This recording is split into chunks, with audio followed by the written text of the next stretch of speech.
चलिए, आज बात करते हैं एक ऐसे टॉपिक की जिसने काफी हलचल मचाई हुई है। भारत में टेस्ला का आगमन। अब देखिए, हमारे पास जो स्रोत है ना, वो बहुत ही छोटा है।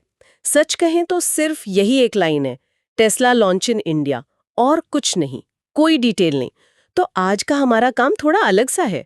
हम ये नहीं देख रहे कि स्रोत में क्या क्या लिखा है, क्योंकि लिखा ही कुछ नहीं है, बल्कि हम ये समझने की कोशिश करेंगे कि सिर्फ ये छोटा सा शीर्षक, मतलब ये अपने आप में इतना अहम क्यों है, और इससे बाजार की उम्मीदों के बारे में या माहौल के बारे में क्या संकेत मिलते हैं।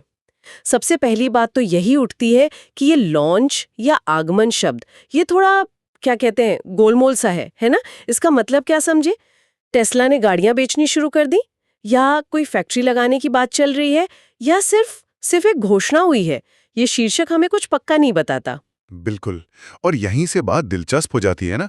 टेस्ला जैसी इतनी बड़ी और इतनी चर्चित कंपनी के भारत आने का सिर्फ विचार ही अपने आप में एक बहुत बड़ा सिग्नल है। हाँ। ये दिखाता है कि दुनिया के नज़र में भारत का इलेक्ट्रिक वाहन यानी ईवी बाजार कितना महत्वपूर्ण है और उसमें कितनी संभावनाएं हैं, भले ही हमें ये ना पता हो कि ये आगमन असल में क्या है या कब होगा। हाँ, ये बात तो है, और ये सोचना भी रोचक है कि अगर टेस्ला वाकई भारत आती है किसी भी रूप में, तो यहाँ के ग्राहकों पर और जो कंपनियां पहले से यहाँ हैं, ऑटोमोबाइल कंपनियां, उन पर इसका क्या असर पड़ेगा। क्या गाड़ियां सस्ती होंगी, या फिर कोई नई टेक्नोलॉजी देखने को मिलेगी हमें। हम्म देखिए, अगर हम इसे थोड़ी बड़ी तस्वीर में देखें तो अक्सर ऐसा होता है कि जब कोई इतनी बड़ी कंपनी के आने की बस खबर भी आती है ना, हाँ। तो उससे ही बाजार में काफी हलचल मच जाती है। नई तकनीक आने की उम्मीदें बढ़ जाती हैं, कंपटीशन बढ़ता है और कभी-कभी तो सरकारी नीतियों पर भी इसका असर दिखने लगता है। अच्छा।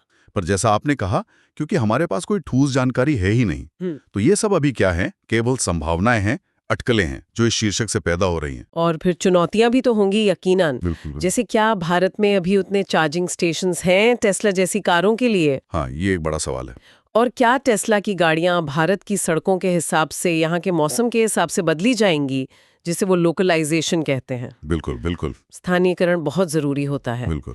सरकार की नीतियां क्या रहेंगी, टैक्स वगैरह का क्या होगा? ये सारे बहुत जायज सवाल हैं और ये वो मुद्दे हैं जिन पर किसी भी ऐसी बड़ी एंट्री से पहले बहुत सोचना पड़ता है।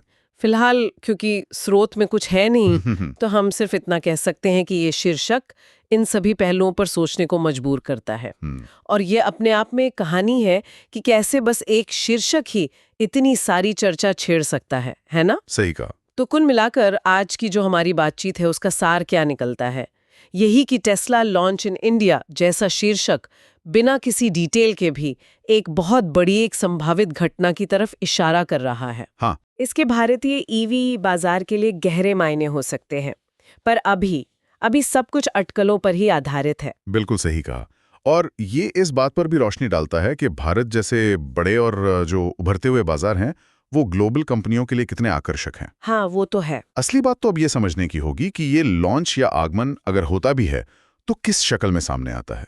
मतलब शीर्षक ने उम्मीदें तो जगा दी हैं, अब देखना यह है कि हकीकत क्या निकलती है। और जाते जाते हमारे श्रोताओं के लिए एक विचार छोड़ जाते हैं कि अगर टेस्ला जैसी एक ग्लोबल टेक कंपनी भारत में आती है, तो इसका भारत के अपने टेक्नोलॉजी विकास और आत्मनिर्भर भारत जैसे जो हमारे लक्ष्य हैं, उनके साथ कैसा तालमेल बैठेगा।